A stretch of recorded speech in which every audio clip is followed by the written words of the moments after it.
Good morning students. तो कैसे हैं आप सब? मैं साहिल रावत, आपका इंग्लिश मेंटोर, स्वागत करता हूं स्टूडेंट्स आपका आज की क्लास में। तो चलते हैं सीधा क्लास की तरफ। And in today's class students we are going to revise the chapter a different kind of school. इस चैप्टर को हम रिवाइज करेंगे आज। तो let's move towards the smart board. तो स्टूडेंट्स, इस चैप्टर में हम क्या पढ़ने वाले हैं? हम एक डिफरेंट काइंड ऑफ स्कूल, जैसे कि आपको नाम से ही पता चल रहा है, एक ऐसा स्कूल जहाँ पे कुछ तो डिफरेंट है। अब उस स्कूल में ऐसा क्या डिफरेंट है, ये जानने के लिए हम इस चैप्टर को आगे कंटिन्यू करते हैं।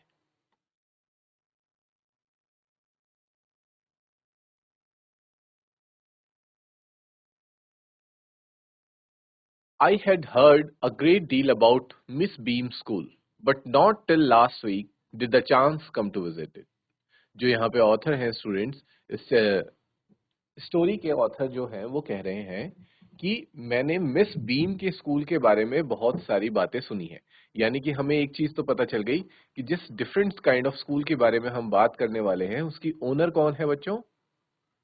उसकी ओनर जो है, या फिर आप कह सकते हैं वहां की प्रिंसिपल या फिर जो ओनर है, वो है मिस बीम।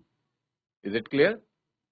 लेकिन ऑथर ये बताते हैं मैंने बहुत सुना था स्कूल के बारे में, बट स्कूल को विजिट करने का यानी कि वहां पे जाने का चांस मुझे या मौका मुझे आज तक नहीं मिला था। When I arrived, there was no one.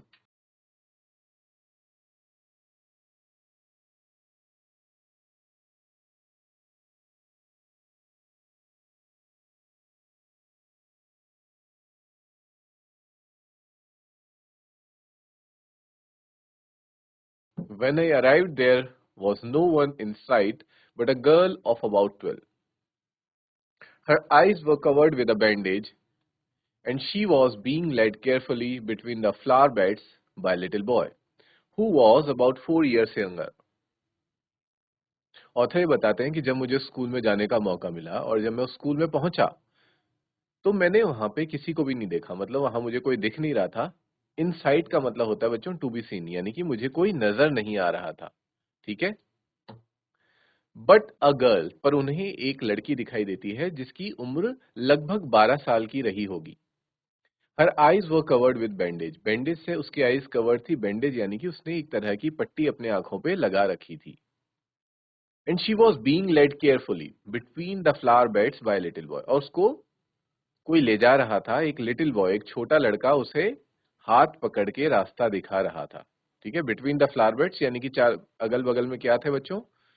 Flowers थे। They were walking in a garden. वो एक गार्डन में वॉक कर रहे थे। Who was about 4 years younger। यहाँ पे हु किसके लिए यूज हुआ है? यस स्टूडेंट्स, ये हु यूज हुआ है इस लिटिल बॉय के लिए। ठीक है? वो लिटिल बॉय उस लड़की से 4 साल छोटा रहा होगा। यानी कि अगर वो लड़की 12 साल की थी, लगभग 12 साल की थी, तो ये लड़का भी 7-8 साल का रहा होगा। She stopped and it looked like she asked him who had come. और मुझे देख करके, या फिर मेरी जो आने से जो भी आवाज उन्होंने सुनी होगी, उसे देख करके वो रुके। और लड़की ने ये पूछा कि कौन आए हैं स्कूल में। He seem to be describing me to her, then they passed on.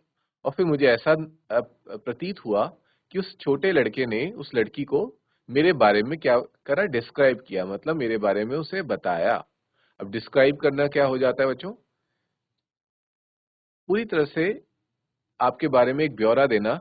अगर हम किसी पर्सन को डिस्क्राइब कर रहे हैं, हम क्या कहेंगे कि उस पर्सन का जेंडर क्या है, उसकी हाइट क्या है, उसने क्या पहना हुआ है, व्हाट ही इज वेयरिंग, ये सारी चीजें बताई जाती हैं, उसे कहेंगे हम डिस्क्राइब करना। ठीक है?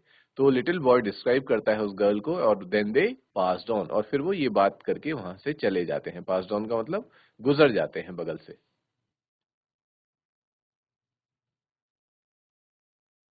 Miss beam was all that I had expected, middle aged, full of authority, yet kindly and understanding. Miss beam के बारे में अब हमें ऑथर बताते हैं कि जैसा ऑथर ने एक्सपेक्ट किया था, जैसा अंदाजा लगाया था, जैसी उनकी उम्मीद थी, मिस बीम वैसी ही थी। और क्या अंदाजा था उनका? मिडिल एज, यानी कि वो मिडिल एज की रही होंगी, जिन्हें हम कहते हैं एक अधेड़ उम्र की महिला। मिडिल एज के आसपास 40 to 50 ईयर्स की वो रही होंगी बच्चों।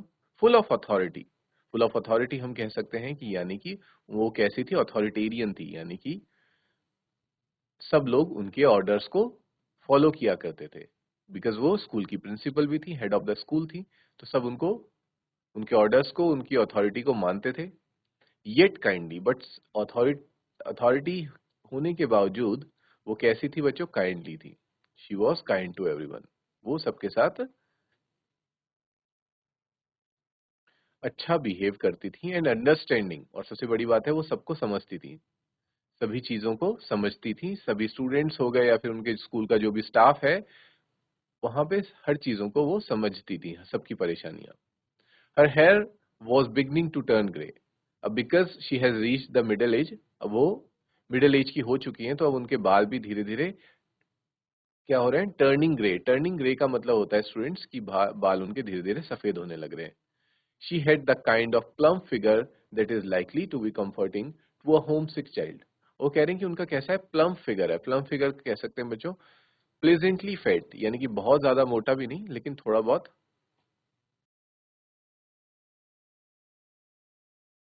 और वो उनका जो पर्सनैलिटी है या फिर आप कह सकते हैं जो उनकी एक इमेज है वो कुछ ऐसी है कि वो home sick child. Home sick child कौन होते हैं, वो बच्चे जिन्हें अपने घर की कुछ ज्यादा ही याद आती है, ठीक है, जो अपने घर से कभी ज्यादा बाहर नहीं रहे हैं, उन्हें बाहर रहने का एक्सपीरियंस नहीं है, तो जब वो घर से बाहर आते हैं तो उन्हें घर की बहुत याद आती है। बट इस चीज को कौन वो कर लेती हैं,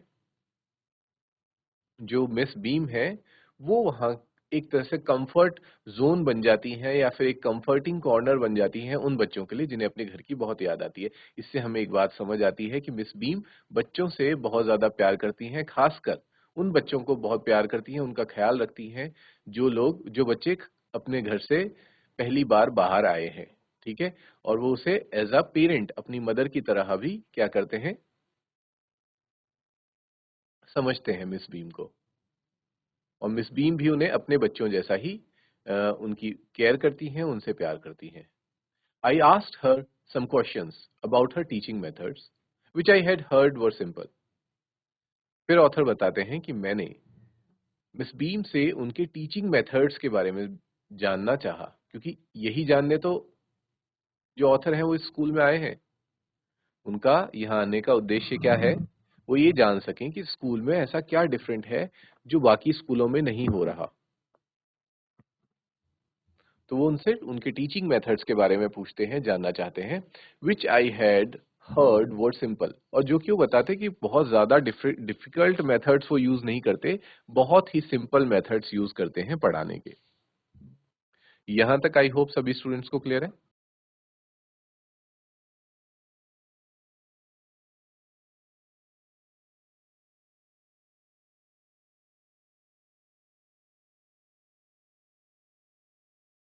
okay students, then no more than is needed to help them to learn how to do things, simple spelling, adding, subtracting, multiplying and writing. इस पे मिस बीम कहती हैं कि बहुत ज़्यादा हम करने की आवश्यकता नहीं होती हमें, हमें उन्हें सिर्फ सिंपल चीज़ें सिखानी है, जैसे कि spelling, adding, subtracting, multiplying and writing. ये बेसिक चीज़ें जो हैं बच्चों वो स्कूल में सिखाई जाती हैं। The rest is done by reading to them and by interesting talks. और बाकी कहती हैं जो इसके अलावा बाकी सारी चीज़ें हैं वो हम कैसे कराते हैं, रीड करके, यानी कि पढ़ के बच्चों को सारी चीज़ें सिखाते हैं। और बाय इंटरेस्टिंग टॉक्स यानी कि उनसे बातें करके, ठीक है, ऐसे टॉपिक्स, ऐसे सब्जेक्ट्स के ऊपर बात करके, ऐसे विषयों में बात करके जिनमें बात करने में स्टूडेंट्स को क्या है बच्चों, इंटरेस्ट है, और उस इंटरेस्ट के साथ जब वो बात करेंगे, समझेंगे सब्जेक्ट को, तो वो क्या करेंगे, वो नई से नई नई चीजें सीख पाएंगे। During which they have to sit still and keep their hands quiet. और एक कंडीशन बट ये रहती है, जब बच्चे पढ़ रहे हैं तो उन्हें क्या रहना है, स्टिल। स्टिल यानी कि बच्चों शांति से चुपचाप बैठे रहना होता है। And keep their hands quite, keep their hands quite का मतलब है अपने हाथों को ज्यादा चलाना नहीं, जैसे कि छोटे बच्चे क्या करते हैं, अ, वो शांत नहीं बैठे रहते हैं, इधर उधर कुछ ना कुछ शैतानियां करते रहते हैं। तो यहाँ पे कहा गया they have to still sit still and keep their hands quiet, यानी कि शांति से बैठे रहना है। There are practically no other lessons, और इसके अलावा सिर्फ और सिर्फ ये इंटरेस्टिंग टॉक्स, रीडिंग और ये स्पेलिंग, एडिंग, सब्ट्रैक्टिंग, राइटिंग के अलावा वहां पे कोई अदर लेसन्स नहीं होते हैं। ठीक है students? The real aim of this school is not so much to teach thought as to teach thoughtfulness। यहाँ पे मिस बीम सबसे इंपॉर्टेंट बात बताती हैं कि जो असली उद्देश्य, रियल एम है स्कूल का, वो बच्चों को थॉट्स पढ़ाना नहीं है, यानी कि दूसरों के दिए हुए विचारों को याद नहीं कराना, रटाना नहीं है, बल्कि उन्हें ये सिखाना है कि वो खुद कैसे थॉटफुलनेस को सीख सके। थॉटफुलनेस यानी कि चीजों को कैसे समझ सके, अपने अंदर अंडरस्टैंडिंग डेवलप कर सके। ठीक है? ना कि किसी की कही हुई चीजों को ही रटते रहे, फैक्ट्स को रटे। काइंडनेस टू अदर्स, फर्स्ट चीज क्या हो गया बच्चों? वो क्या सीखें? Thoughtfulness. Second one is kindness to others, वो दूसरों के प्रति अपने मन में क्या रखें? संवेदना, संवेदनशील बन सके, काइंडनेस रख सके। ठीक है? एंड बीइंग रिस्पॉन्सिबल सिटीजन्स, और एक जिम्मेदार नागरिक बन सके। Look out of the window a minute will you, और फिर उसी के साथ मिस बीम ये कहती हैं कि अगर आप ये चीज देखना चाहते हैं तो आप एक बार विंडो से बाहर झांकिए और देखिए, आपको खुद पता चल जाएगा कि हम आखिरकार स्कूल में क्या सिखाना चाह रहे हैं, क्या टीचिंग्स हम देना चाह रहे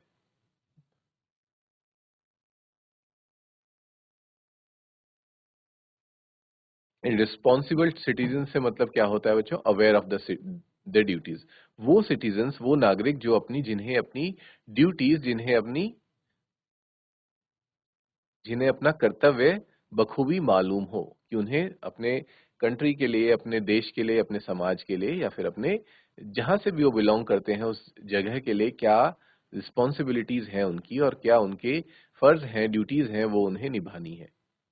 ठीक है? ये सिखाना बहुत ज्यादा इंपॉर्टेंट है।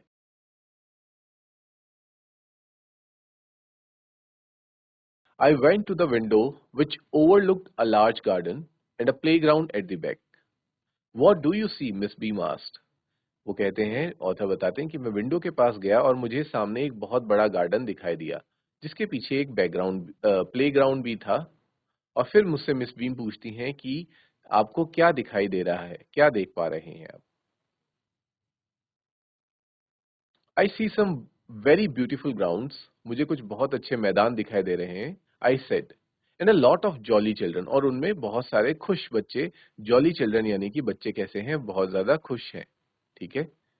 यानी कि हम ये जान सकते हैं कि स्कूल में, डिफरेंट काइंड ऑफ स्कूल में जो टीचिंग्स दी जा रही हैं, जिस तरह से बच्चों को सिखाया जा रहा है, एजुकेशन दी जा रही है, उससे बच्चे क्या हैं? खुश हैं।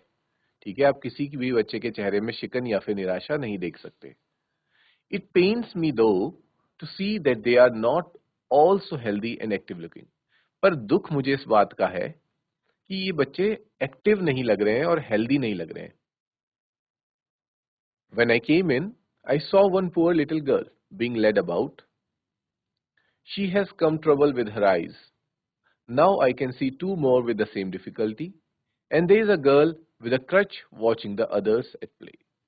अब वो बताते हैं कि क्यों उन्हें बच्चे हेल्दी नहीं लग रहे हैं।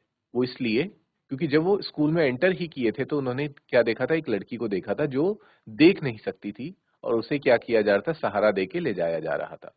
और मुझे अब ऐसे ही 2-3 बच्चे और दिख रहे हैं जो देख नहीं सकते हैं। एंड साथ ही मुझे एक और लड़की ऐसी दिखाई दे रही है जो सही से चल नहीं पा रही है। She is walking with the help of a crutch, वो क्रच की सहायता से चल रही है। क्रच क्या होता है बच्चों? आपने बैसाखी देखी होगी, लकड़ी का एक काइंड ऑफ स्टिक होती है, वॉकिंग स्टिक, जिसकी मदद से लोग वॉक करते हैं। जिनके लेग्स में कोई प्रॉब्लम रहती है या फिर जिनके लेग्स नहीं रहते, वो क्या करते हैं? वो क्रच की हेल्प से वॉक करते हैं।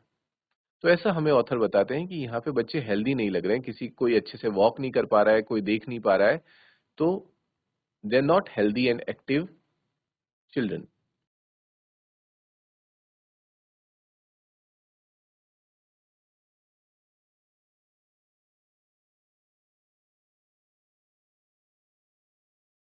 And she is watching the others at play, और वो दूसरे बच्चों को खेलते हुए देख रही है क्योंकि खुद वो खेल नहीं पा रही।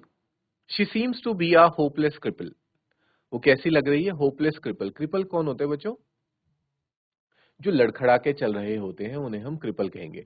तो होपलेस लग रही है वो। होपलेस यानी कि बच्चों अनफॉर्चुनेट, यानी कि वो उतनी खुशकिस्मत नहीं है कि उसके भी दूसरे लोगों जैसे क्या हों, वो पैर सही सलामत हों और वो बाकी बच्चों के साथ खेल पाए।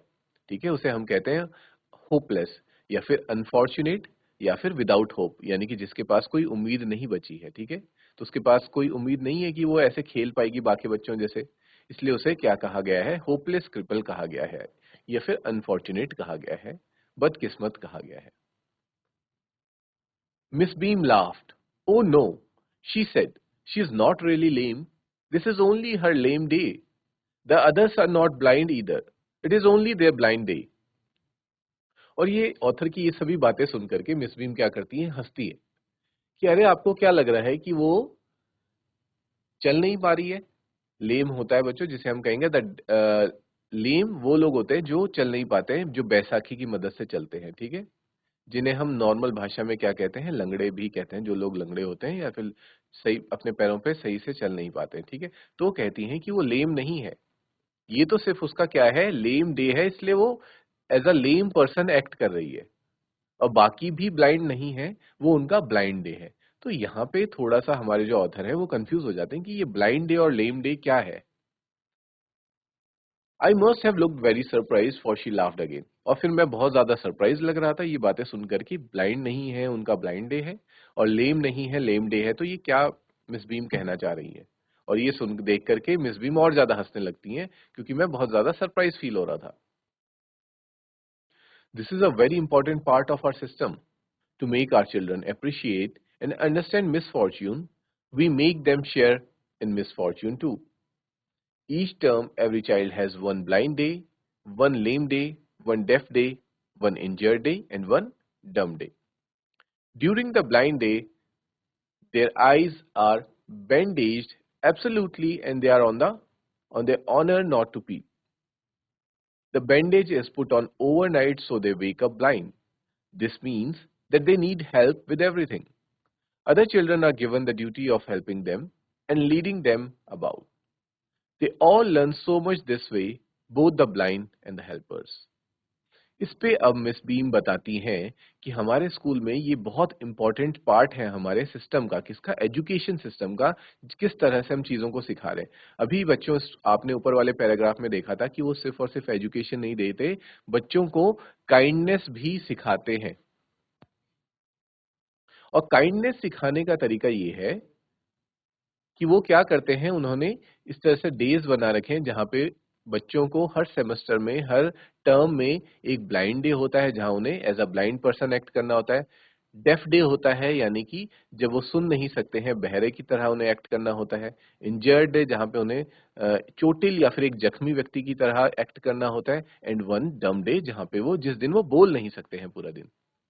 ठीक है, इस तरह से उन्हें हर डे एक्ट करने होते हैं, हर सेमेस्टर में वन टाइम। ठीक है, ऐसा नहीं कि हमेशा ही करना है, लेकिन हर सेमेस्टर में एक स्टूडेंट को ये करना होता है।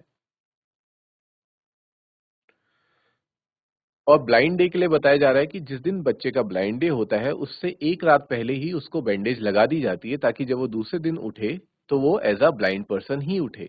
और और फिर क्योंकि वो as a blind person act कर रहा है तो उसे हर चीज में, इवन हर छोटी चीज में भी दूसरों की हेल्प लेनी पड़ती है। और साथ ही साथ यहाँ पे ये भी बताया गया है कि हम ये बच्चों के ऑनर पे छोड़ देते हैं, उनकी सेल्फ उस पे छोड़ देते हैं कि वो पीप करने की कोशिश करते हैं, यानी कि अपनी बैंडेजेस से, अपनी पट्टी से झांकने की कोशिश करते हैं या नहीं करते। और इसके अलावा मिस बीम ये कहती हैं कि जिन बच्चों का कोई डे नहीं होता वो क्या करते हैं, वो एक्ट करते हैं एज हेल्पर्स की तरह, वो हेल्पर्स का काम करते हैं। ठीक है, जिसकी कोई डे नहीं है, ना ब्लाइंड डे है, डेफ डे है, डम डे है या इंजर्ड डे है, वो हेल्पर का काम करता है। ठीक है, वो सामने वाले की हेल्प करेगा। तो इस तरह से जिनके डेज फिक्स हैं, वो तो सीख ही रहे हैं, और जिन जो हेल्पर्स बने बच्चों वो भी सीख रहे हैं। तो इससे क्या सीख पाते हैं स्टूडेंट्स? स्टूडेंट्स ये सीखते हैं कि हमें हमें बहुत ज़्यादा एप्रिशिएट करना चाहिए उन लोगों को जो क्या करते हैं, जो इस तरह के मिसफॉर्च्यून से गुजरते हैं लाइफ में। ठीक है? जिनको लाइफ में सभी चीज़ें नहीं मिली हैं, जैसे कि सभी नॉर्मल लोगों को मिली हैं। हमें देखने के लिए अच्छी आईज मिली है, हेल्दी आईज मिली है, हेल्दी हमारी बॉडी है, हमारे पास हैंड्स हैं, लेग्स है, ठीक है, हम बोल पा रहे हैं, हम सुन पा रहे हैं। ये सारी चीजें, we are very fortunate to have these, to have a healthy body given to us. But there are other person also जिनके पास ये चीजें नहीं है। तो हमें उनके प्रति क्या रखनी है बच्चों? काइंडनेस रखनी है, हमें उनको अप्रिशिएट करना है, उनकी रिस्पेक्ट करनी है। यही सिखाने के लिए मिस बीम ऐसा करती है। और कैसे हम इन लोगों की हेल्प कर सकते हैं, उसको सिखाने के लिए वो क्या करती हैं, वो हेल्पर्स का रोल भी प्ले करते हैं। ठीक है बच्चों, तो आप समझ पा रहे होंगे कि किस तरह से एक ओवरऑल एजुकेशन इन बच्चों को मिल पा रही है।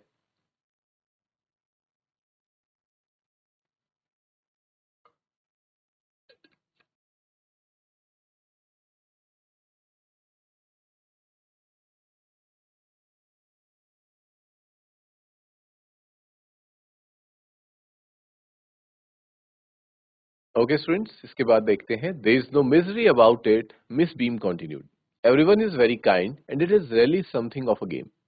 Before the day is over, though, even the most thoughtless child realizes what misfortune is. इस पे मिस बीम बताती हैं ऑथर को कि इसमें कोई बहुत ज्यादा मिजरी यानी कि डिफिकल्टी, परेशानी और अनप्लीजेंटनेस जैसी कोई बात नहीं है कि बच्चों को बहुत परेशानी होती हो या बहुत ज्यादा तकलीफ झेलनी पड़ती हो ऐसा करने में। यहाँ पे जितने भी स्टूडेंट्स हैं सबके सब क्या हैं, बहुत काइंड हैं, यानी कि जो इस एक्ट को कर रहे हैं वो भी इस बात को समझते हैं कि हम क्यों उन्हें ये चीज करवा रहे हैं, किस पर्पस से हम उन्हें ये चीज सिखाना चाह रहे हैं।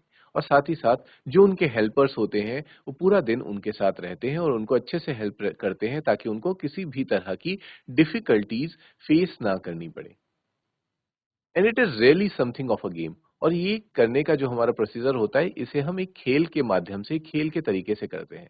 ठीक है, ताकि बच्चों को भी इस ये एक्ट करने में मजा भी आए और साथ ही साथ वो चीजों को समझे भी।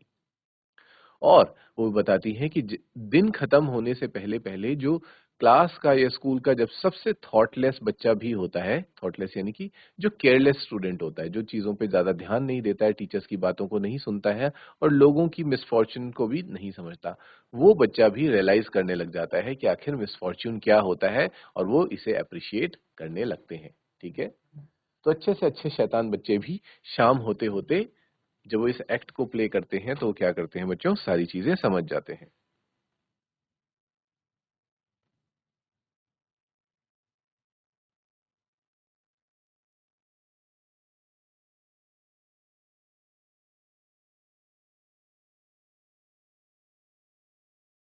The blind day is of course really the worst, but some of the children tell me that the dumb day is the most difficult.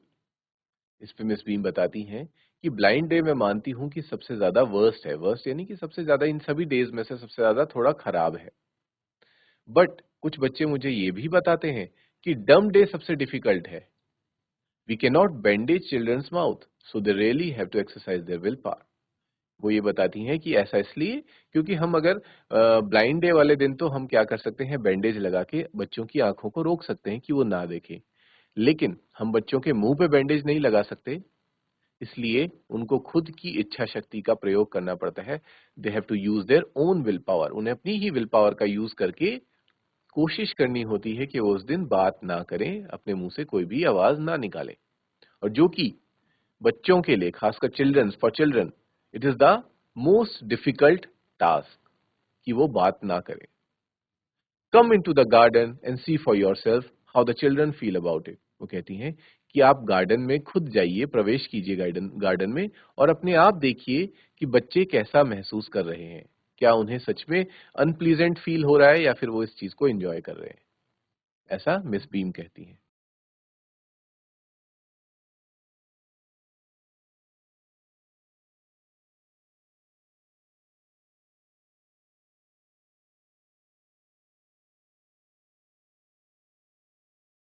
Miss Beam led me to one of the bandaged girls. He is a gentleman come to talk to you, said Miss Beam and left us.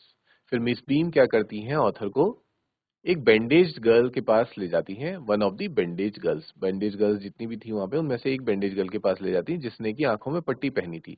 और फिर वहां जाके कहती हैं कि ये gentleman आपसे बात करने के लिए आए हैं और फिर वहां पे मुझे छोड़ के चले जाती हैं। Don't you ever peep, I asked the girl.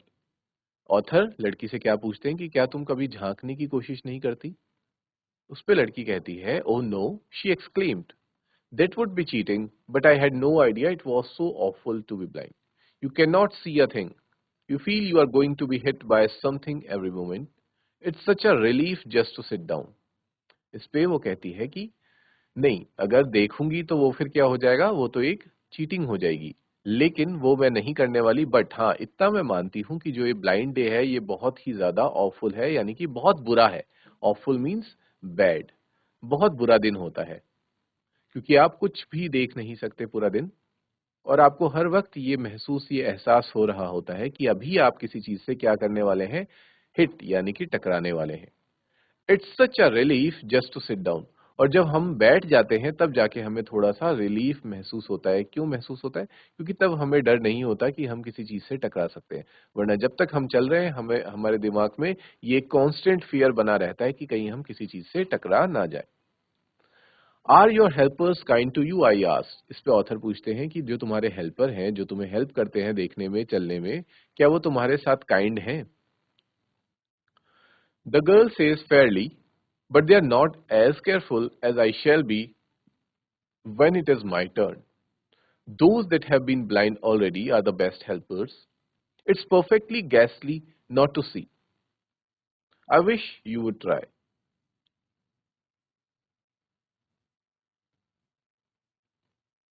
इस पे वो छोटी लड़की ये कहती है कि हाँ, वो काइंड होते हैं काफी हद तक, बट वो केयरफुल नहीं होते।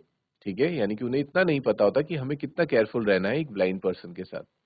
जिस पे वो कहती हैं कि अगर मैं कभी, मुझे कभी मौका मिला या मेरी कभी चांस आई किसी को, किसी बैंडेज पर्सन को हेल्प करने की, तो मैं ज्यादा बेहतर कर पाऊंगी। क्योंकि जो ऑलरेडी एक बार ब्लाइंड रहने का एक्सपीरियंस कर चुका है, उसे पता है कि उसे किस तरह से हेल्प करनी चाहिए। और बहुत बुरा होता है ना देख पाना। क्या आप ये कोशिश करेंगे? इस पे ऑथर कहते हैं, shall I lead you anywhere, I asked, क्या तुम कहीं जाना चाहती हो, मैं तुम्हें ले जाऊं? Oh, yes, she said. Let's go for a little walk. Only you must tell me about things. I shall be so glad when today is over. The other bad days can't be half as bad as this. उस पे छोटी लड़की कहती कि हाँ, मुझे बहुत अच्छा लगेगा अगर आप मुझे एक वॉक के लिए ले जाएं, और साथ ही साथ मुझे क्या करें, चीजें भी समझाते रहें कि क्या क्या चीजें देख रहे हैं। और आज का दिन जब ये ओवर हो जाएगा तो मुझे बहुत अच्छा लगेगा। तो इस पे having an arm tied up is a bit more troublesome because you cannot eat without help, things like that. I don't think I'll mind being a deaf for a day, at least not much, but being blind is so frightening. My head aches all the time just from worrying that I'll get hurt. Where are we now? इस पे वो कहती है कि dumb होना आसान है, या फिर जिस दिन आप डेफ बने रहते हैं वो आसान है, लेकिन इनमें से सबसे ज्यादा मुश्किल क्या है? ब्लाइंड डे है। फिर वो पूछती हैं कि हम अभी कहाँ हैं। इस पे ऑथर उसको सारी चीजें एक्सप्लेन करते हैं कि अभी हम प्लेग्राउंड में हैं, मिस बीम अभी वॉक कर रही हैं, एक लड़की अभी स्टेयर्स में ऊपर नीचे जा रही है, she is wearing a blue cotton skirt and a pink blouse. I think it's Millie. जिस पे वो लड़की कहती कि शायद ये मिली है, और ये हमारे स्कूल की हेड गर्ल है। फिर वो गार्डनर के बारे में बताते हैं कि गार्डनर दिख रहे हैं। ये सारी चीजें वो देख देख रहे हैं बच्चों आप। यहाँ पे ऑथर जो है वो क्या कर रहे हैं, इस लड़की को एक्सप्लेन कर रहे हैं, और ये लड़की देख नहीं पा रही, बट जैसा डिस्क्रिप्शन इसे ऑथर दे रहे हैं, ये अपने ही माइंड में इमेजिन करके उसे समझ पा रही है। ठीक है। And so we walk down gradually, I discovered that I was 10 minutes more thoughtful than I ever thought I could be. और ऐसा वॉक करते करते ऑथर को पहली बार लाइफ में ऐसा लगा कि वो कितने ज्यादा थॉटफुल हैं। जिन चीजों को वो आज तक नजरअंदाज कर दिया करते थे आंखों से देखकर भी, जब वो आज किसी और की बदले की आंखें बने हैं, यानी कि he has been someone others eyes, या फिर someone others, some other person is relying on him, कोई और व्यक्ति उन पे निर्भर है, तो वो चीजों को बहुत अच्छे तरीके से क्या कर रहे हैं, समझ रहे हैं और देख रहे हैं, जो उन्हें बहुत अच्छा लगता है। It made more interesting to me, और चीजें फिर मेरे लिए और ज्यादा दिलचस्प हो गई। When I finally had to leave, I told Miss Beam that I was very sorry to go. और जब मैं जा रहा था स्कूल से, तो मैंने मिस बीम से कहा कि मुझे जाते हुए बहुत दुख है। और she replied, then there is something in my system after all. और इस पे मिस बीम ये कहती हैं कि अगर आपको जाते हुए बुरा लग रहा है, यानी कि आपको मेरे स्कूल में आकर के अच्छा लगा, तो इसका मतलब मेरे सिस्टम में, मेरे एजुकेशन सिस्टम में कोई तो अच्छी बात है। और इसी के साथ स्टूडेंट्स हमारा जो ये चैप्टर है यहाँ पे एंड हो जाता है। इसके ऑथर थे स्टूडेंट्स ईवी ल्यूकस।